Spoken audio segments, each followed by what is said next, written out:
Hey there, it's Alison Harris, and for today's little mini lesson, I want to talk about roundness in tone.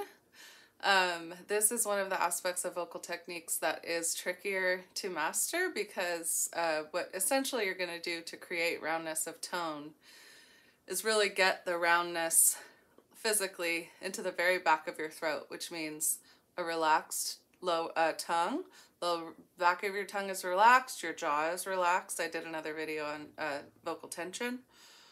But mainly the real energy is happening in your soft palate and learning really how to keep that lifted and lofted and round through every note, every vowel. Unless you're singing a style that demands like bluegrass or country, sometimes wants that flat tone. But most styles of singing, you're really getting this lift. And you're learning how to hold that. It's a very subtle thing. It's not something that we do naturally, especially in American speech, especially in certain regions. So this is really kind of a subtle feeling. It's really a retraining of how you say most vowels.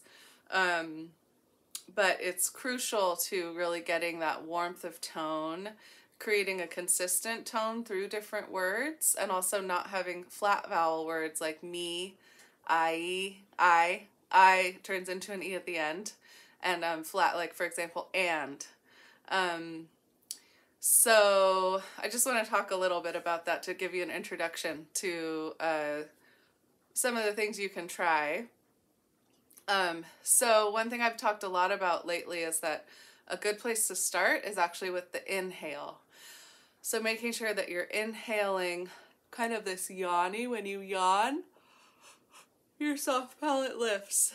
So if you can inhale that yawny feeling while creating a relaxed lower jaw and a relaxed back of the tongue, one way to get this lift is also to think about this energy in the cheeks, a little bit of like showing the teeth here.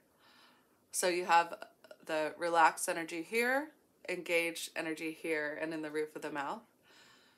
So just practicing trying to take a breath through that space. And then I think the best way to find this space on a vowel is to totally erase any concept you have of vowels, a, e, o, u. Just throw those out the window and think about shape.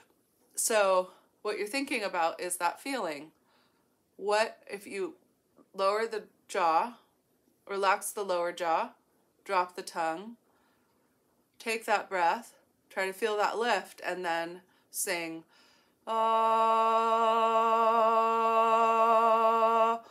ma, is nice to start with because it gets that presence of tone here, and it avoids that hard glottal stop, like, ah, that's not ideal. It's stylistic for singing, but it's not great for endurance. You want to be able to control that. So again, breathing in that space and then just singing with an M, whatever note comes out. Let's try it. Okay, 1, 2, 3, breathe. Ma. Okay, so if you can kind of start to play with that, you can apply it to some of the different exercises we've done. But then you need to learn, okay, how do you have that space in all the different vowels? That's a very tricky thing. So a good way to do it is to transition mid-tone from this nice round vowel, whatever it is, however you would spell it. I like to think of it as M-U-H because that's not really a vowel that we use a lot, unless we're saying I guess. But again, it doesn't really, it's just this whatever space that is. And then what you can do is you can try to access that vowel, and then mid-tone try to shift really very subtly into a flat vowel such as E, A, or mainly I want to work with those two today, E and A. E, specifically E in obviously words that rhyme with me, need, seed, whatever, but also specifically the end of the vowel I, not the vowel I, but the word I, because that comes up all of the times in singing. And with that word, you really want to emphasize the ah for as long as you can, and then you just squeeze in that E at the very end. But again, you don't want to lift, you don't want to lose that lift. So let's try, we're going to sing ma, and then you're just going to think about transitioning to E, but do as little movement possible in your mouth. And it won't sound like E. It's going to sound totally bizarre and weird. But just try it with me. Okay, here we go. Ma.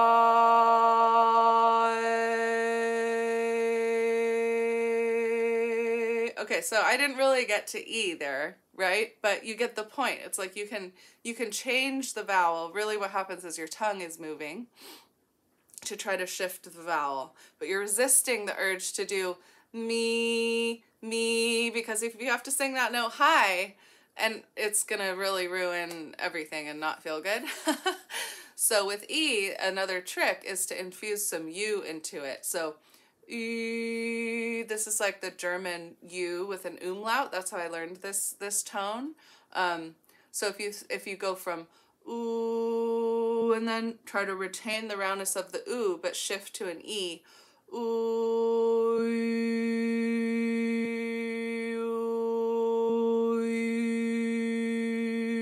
so it's an E, but there's still this round space. The bottom of the tongue is still dropped. The mouth is still round in the back. And then just practicing, trying to, okay, now can you apply that to a word like me? And instead of singing me like you would say it, me, with this round filter, me. So play with that. And then when you sing I, like if you're singing the word I just really quickly, you know, like I once was lost. I once. The E is just like squeezed in there at the very, very end. You really want to hold out the ah. And then with and, again, transitioning from the nice long round ah, ma, and then trying to get to that ah, that broad A sound, ah, or flat A, but keeping that shape. So ma.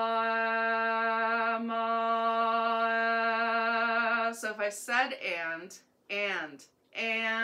it's like, it feels so gnarly to sing because it's all in here. It's like very squished. But if I sing ma and, so that's just a little bit of a taste of how much we really modify our vowels when we sing. A really great way to learn it is actually singing in foreign languages. That's why classical training is amazing, because it takes you outside of your English language conventions. If you're in first, you know, if that's your first language, it takes you out of your regional habits. But yeah, just something to think about. Let me know if you have any questions, and I look forward to next time.